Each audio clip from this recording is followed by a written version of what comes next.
I'd like to start this post by inviting you all to participate with it. I would love to have interaction and participation on all my posts, but this one is one that I'm going to ask for because this is a big one. Today, I want to talk specifically about the emotional toll that comes from living with a chronic condition. Chronic conditions don't go away, and so those of us that deal with them have to adapt life to be able to live with it. Most of those adaptations are not seen by anyone. They're mental adaptations we adopt, and or the emotional toll it's taken on a human is far more wide-reaching than I think anybody really understands. We've already talked about how 25% of women live with a chronic condition. So now think of all the women that you've ever come across in your life that are single moms. Or maybe they even have a partner, but they have a lot of kids. Or people are struggling financially, don't have their needs met. They don't have safety in their life. They don't have security. They don't have food security. When you add all these things on top of just having pain that doesn't really ever resolve, you can start to really unravel quickly how chronic diseases really affect people. At the beginning of my fibromyalgia journey, when my symptoms knocked me out for a week at a time, I couldn't have imagined ever getting up during that week, except that my kid would come home and he'd want dinner.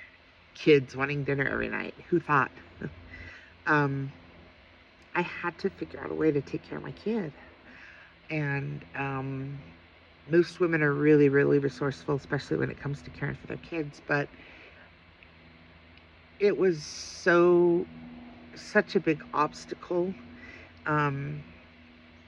that it brought on all sorts of feelings of shame, of inadequacy, of just you name it, it comes with that territory.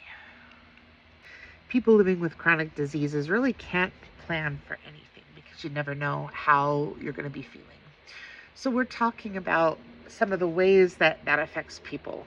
Some of that looks like missed important dates, weddings, birthday parties, celebrations, retirements. Somebody's having a party on a specific day at a specific time. You can't reschedule that. That's not up to you. So you just miss out. People with chronic symptoms usually are used to living with them, so they don't talk about them.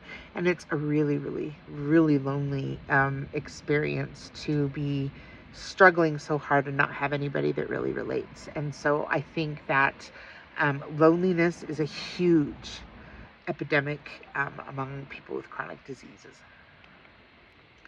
I've lost hundreds of dollars in concert tickets for concerts that I had tickets to that I realized I couldn't handle. And so I a lot of times don't make commitments, but sometimes we're forced into making a commitment. People need to plan, they need to know how many people are coming, they need to know if they're buying you a ticket to the circus or whatever it is.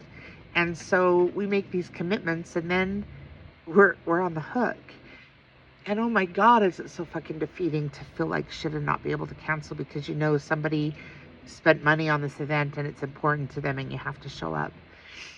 The emotional amount of stress that comes from thinking about trying to make yourself show up in a place where you really aren't well enough to show up is really, really defeating. But now I really would like to hear from you. I think that at large people don't understand because these are things we don't talk about. And I really think that this is a discussion that we should have. So I would love to hear a little bit about the emotional toll you experience for the chronic condition you live with. Just put it in the comments. Feel free to email me, jonahgreenvibeenergy.com, messenger, anything. I would just love to hear your experience.